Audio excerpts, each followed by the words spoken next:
A short circuit can turn a perfectly normal electrical system into a dangerous source of heat in a fraction of a second. Wires can glow, insulation can melt, and protective devices may trip instantly. But what exactly causes this sudden surge of current?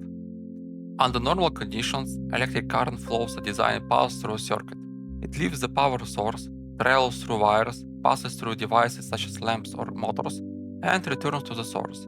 Every component in that path resists the flow of current to some degree. That resistance helps determine how much current flows through the circuit during normal operation. Resistance acts like a restriction that limits the electrical flow. When engineers design a circuit, they choose wire sizes, components, and protective devices based on expected current levels. As long as the resistance remains within the intended range, the circuit operates safely and electrical energy is delivered where it is needed. A short circuit occurs when electricity finds an intended path with very little resistance. Instead of following only the intended circuit path, a large portion of the current suddenly flows through this new low resistance route. Because the followed path offers much less opposition, the current can increase dramatically within a very short time. Short circuits can happen for many reasons. Wire insulation may become damaged, moisture may create a conductive path, metal tools can accidentally reach conductors, or internal failures may occur inside equipment. In every case, conductors that should remain separated come into direct contact or become connected through an intended conductive path.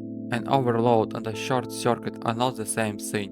An overload occurs when too many devices throw current through the intended circuit path. A short circuit occurs when current finds an intended low resistance path. Both can cause excessive current, but a short circuit usually produces a much faster and more dramatic increase.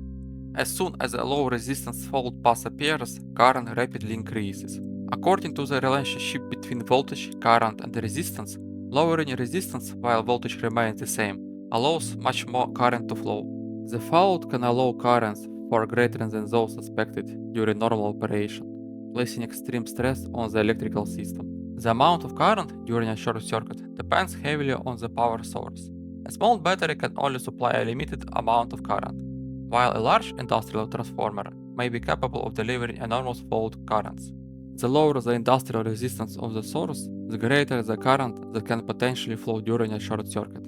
Large currents generate large amounts of heat inside conductors. Even so, the fault path has relatively low resistance, the enormous current can still produce intense heating.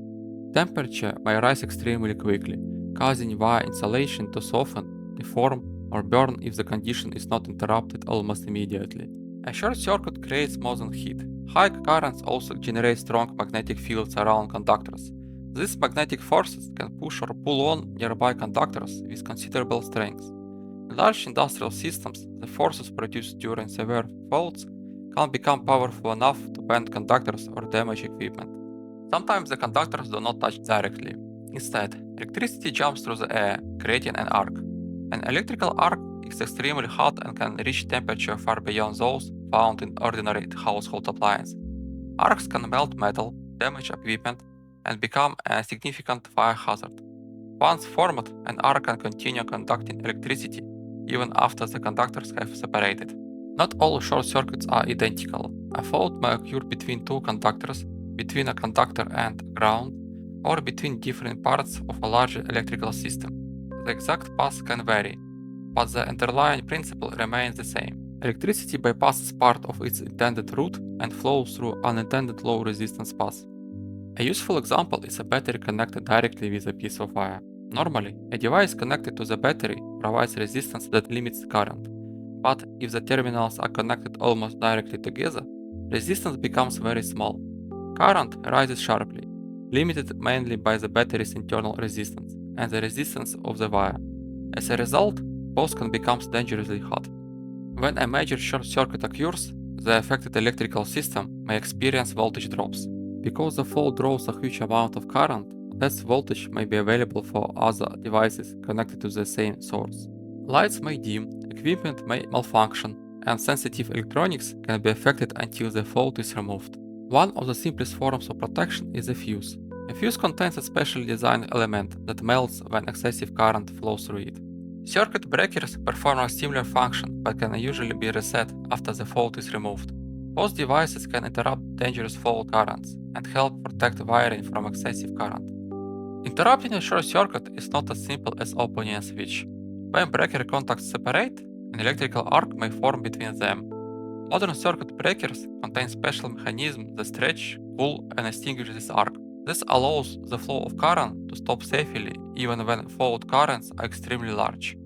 Speed is critical during a short circuit. The longer excessive current continues to flow, the greater the heating, mechanical stress, and risk of fire.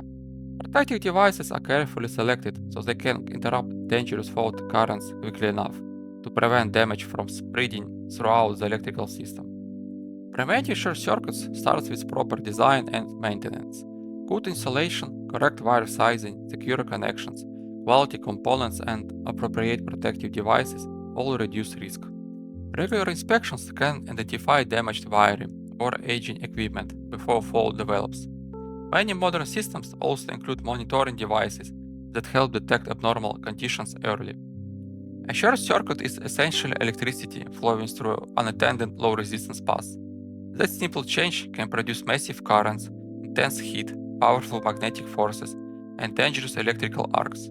Fortunately, fuses, circuit breakers, and careful engineering work together to detect faults quickly and keep electrical systems operate safely.